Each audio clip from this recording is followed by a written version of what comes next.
Toy Tractor Times is the 2018 St. Louis Farm Toy Show with Doug Simon of Dyersville, Iowa, my favorite town in the United States, farm toy capital of the world. Doug, thanks for coming out to the show. What did you bring? Thanks, Jason. This year I brought just a miniature display of bagging high moisture corn, actually. The bags I made all by hand, just using regular egg bag plastic found for a real bagging operation. And actually, if I can turn one over, they're all just stapled, quarter-inch pieces of plywood stapled on top of one another and stuffed with straw. So just to get that look. And what do you use for the wrap? The wrap is actually egg bag plastic. Okay. So yep. So get it as real as you can. So we can see one's broken up over here. Right. This would be a bag of corn silage. Basically, just some Woodland Scenics ground foam turf that I just glued in there just to simulate corn silage. Is there a styrofoam behind that in the first part just to give it the... Yeah, just a little tiny bit of styrofoam just to give it that extra texture. And what I like is, a lot of times people have the big 4x8s and the big displays, but you can get a lot done in a small area that'll fit in the trunk of your car. Right. And I really like how you added, the plastic all ripped up and the tracks of sinking in there.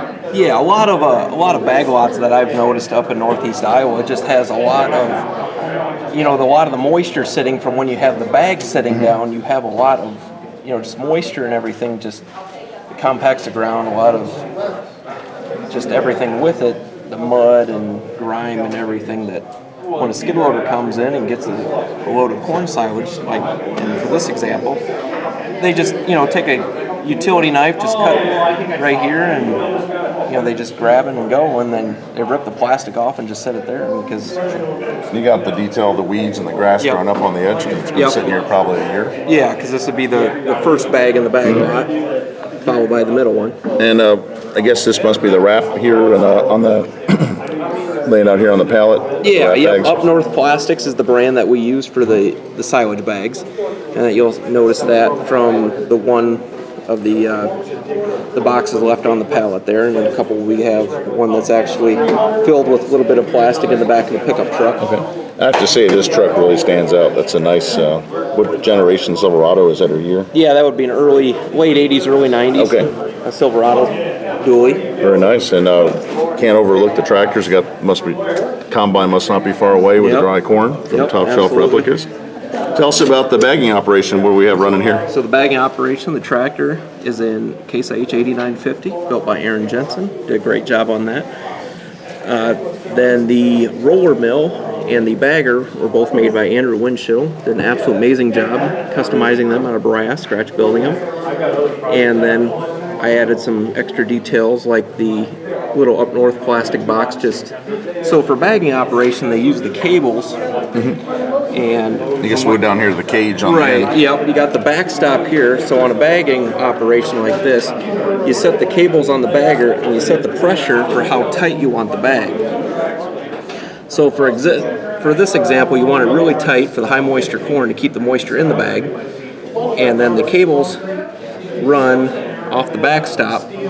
So then for this example, I had the little piece of Up North plastic, the box, I should say, up against the cable just to keep it. You don't want the cables rubbing against the bag, creating a hole in the bag. So that's why that's there. Back to the roller mill. So then the wagon from the combine comes from the field. Now, is that a John Deere 8820 that we see on your Instagram page? Absolutely. Very nice combine. And then you unload that into the roller mill, processes the kernel, crushes it up, and then it goes into the bag. So. And that just inches along, pulling both mechanisms and.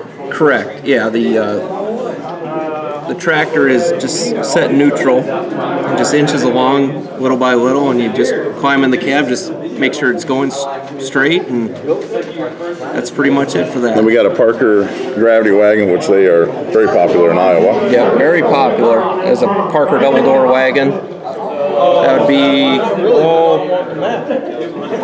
probably mid 80s, something like that for the Parker brand. So And then 8950 up front. And tell us about which IH. This would be an 81 model with a tri-stripe decal. correct. That's an 1586 that Aaron actually just picked it up this week in the show. Beautiful model. Always wanted a nice 86 model growing up. We had a 14 and a 9. I just really wanted to add one to display, and he knocked it out of the park with this one. Oh, it looks good.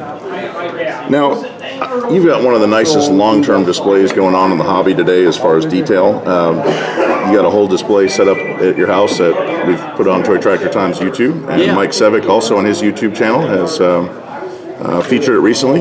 So how can people kind of see daily updates on your farm and the detail you're doing? So what I have started in December is just kind of an Instagram page, just to showcase highlights of just daily happenings on the farm. And I just kind of like to keep people updated because a lot of people ask me just kind of what's going on.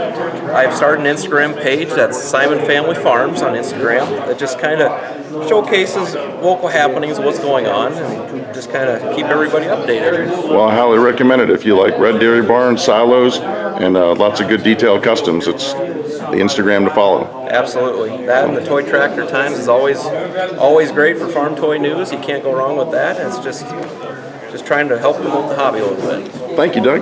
Appreciate Look forward to seeing what you make next. Appreciate it. Thanks you, Jason.